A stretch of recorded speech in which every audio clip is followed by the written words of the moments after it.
लेकिन लोकसभा में मनोरंजन की जो कमी हमें खल रही है उस दिन आपने पूरी कर दी।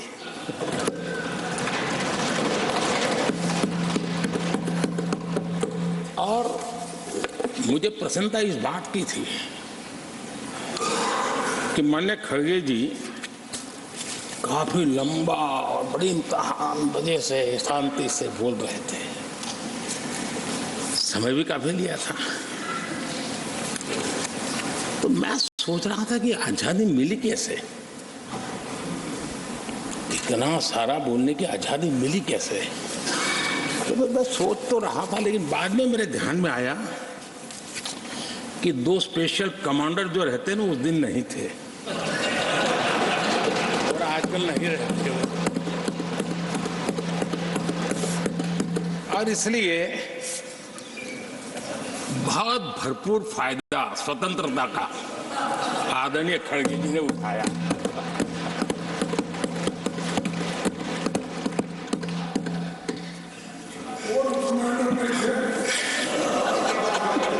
और मुझे लगता है कि उस दिन खड़गे जी ने सिनेमा का एक गाना सुना होगा, ऐसा मौका फिर कहां मिलेगा।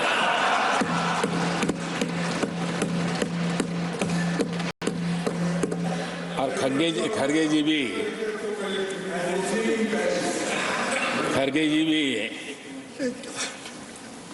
एम्पायर नहीं है, कमांडोज नहीं है, तो चौके छक्के मारने में मजा आ रहा था उनको। लेकिन एक बात खुशी की रही, उन्होंने जो 400 सीट एनडीए के लिए आशीर्वाद दिया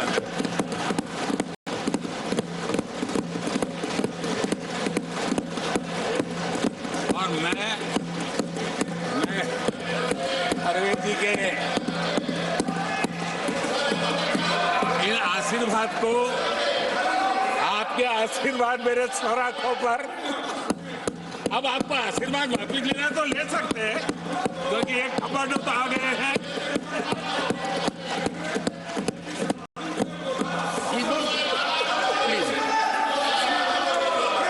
आदरणीय सभापति जी,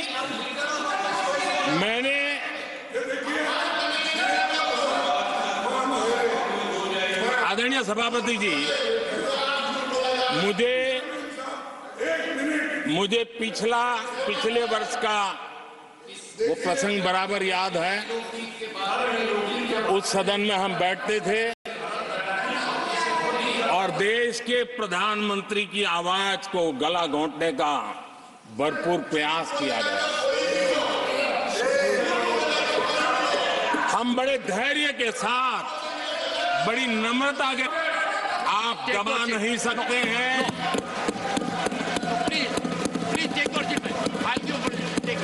देश की जनता ने इस आवाज को ताकत दी हुई है। देश की जनता के आशीर्वाद से आवाज निकल रही है और इसलिए आपने पिछली बार, मैं भी इस बार पूरी तैयारी के साथ आया हूं। मैंने सोचा था कि उस वक्त कि शायद आप जैसे व्यक्ति सदन में आए हैं तो मर्यादाओं का पालन करेंगे, लेकिन 1.5-2 घंटे तक क्या जुल्म किया था आप लोगों ने मुझ पर, और उसके बाद भी मैंने एक भी शब्दों की मर्यादाएं तोड़ी नहीं। आदरणीय सभापति जी, मैंने भी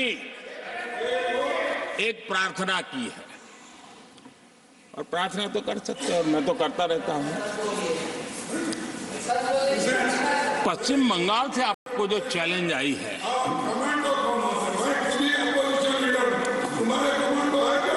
और पश्चिम बंगाल से चैलेंज आई है कि कांग्रेस 440 पार नहीं कर पाएगी, 40 पार नहीं कर पाएगी। मैं प्रार्थना करता हूं कि आप 40 बचा पाए।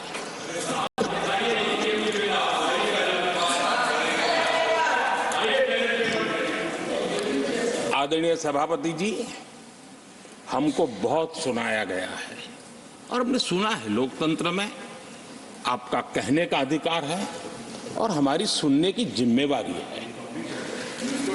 और आज जो भी बातें हुई हैं उसको मुझे देश के सामने रखनी चाहिए और इसलिए मैं प्रयास करूंगा। आदरणीय सभापति जी,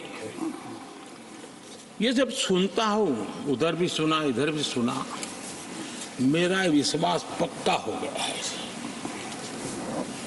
कि पार्टी सोच से भी आउटडेटेड हो गई है।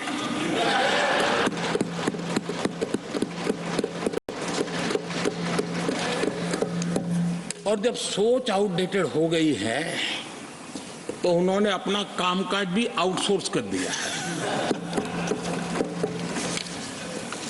देखते ही देखते इतना बड़ा दल, इतने दशकों पर तक देश पर राज करने वाला दल, ऐसा पतन, ऐसी गिरावट, हमें खुशी नहीं हो रही है। हमारी आपके प्रति संवेदनाएं हैं, लेकिन डॉक्टर क्या करेगा जी, पेशेंट खुद। आगे क्या बोलूं?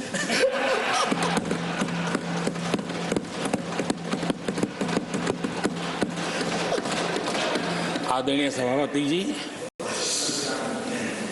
ये बात सही है कि आज बहुत बड़ी बड़ी बातें होती हैं, सुनने की ताकत भी खो चुके हैं। लेकिन मैं तो देश के सामने बात रखने के लिए जरूर कहूंगा, जिस कांग्रेस ने सत्ता के लालच में सरेआम लोकतंत्र का गला घोंट दिया था, जिस कांग्रेस ने दर्जनों बार लोकतांत्रिक तरीके से चुन करके आई सरकारों को रातों रात भंग कर दी थी, बर्खास्त कर दिया, जिस कांग्रेस ने देश की संविधान लोकतंत्र की मर्यादाओं को जेल के सलाखों के पीछे बंद कर दिया था, जिस कांग्रेस ने अखबारों पर ताले लगाने तक की कोशिश की थी, आवाज, जो कांग्रेस देश को तोड़ने के नैरेटिव घड़ना का नया शौक उनको पैदा हुआ, इतना तोड़ा कम नहीं है, अब उत्तर दक्षिण को तोड़ने के लिए बयान दिए जा रहे हैं।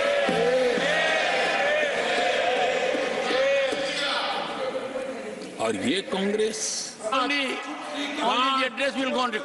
भाषा के नाम पर देश को बांटने में कोई कसर नहीं छोड़ी, जिस कांग्रेस ने आतंकवाद और अलगाववाद को अपने हित में पनपने दिया, जिस कांग्रेस ने नॉर्थ ईस्ट को हिंसा, अलगाव और पिछड़ेपन में धकेल दिया, जिस कांग्रेस के राज में नक्सलवाद के लिए देश के लिए एक बहुत बड़ी चुनौती बनाकर के छोड़ दिया, जिस कांग्रेस ने देश की बहुत बड़ी जमीन दुश्मनों के हवाले कर दी, जिस कांग्रेस ने देश की सेनाओं का आधुनिकीकरण होने से रोक दिया, वो आज हमें राष्ट्रीय सुरक्षा और आंतरिक सुरक्षा के लिए भाषण दे रहे हैं। जिस कांग्रेस ने आजादी के बाद से ही कंफ्यूज रही, उनको उद्योग जरूरी है कि खेती जरूरी है, उसी कंफ्यूजन में गुजारा किया। जो कांग्रेस तय नहीं कर पाई कि नेशनलाइजेशन करना है कि प्राइवेटाइजेशन करना है, उलझती रही।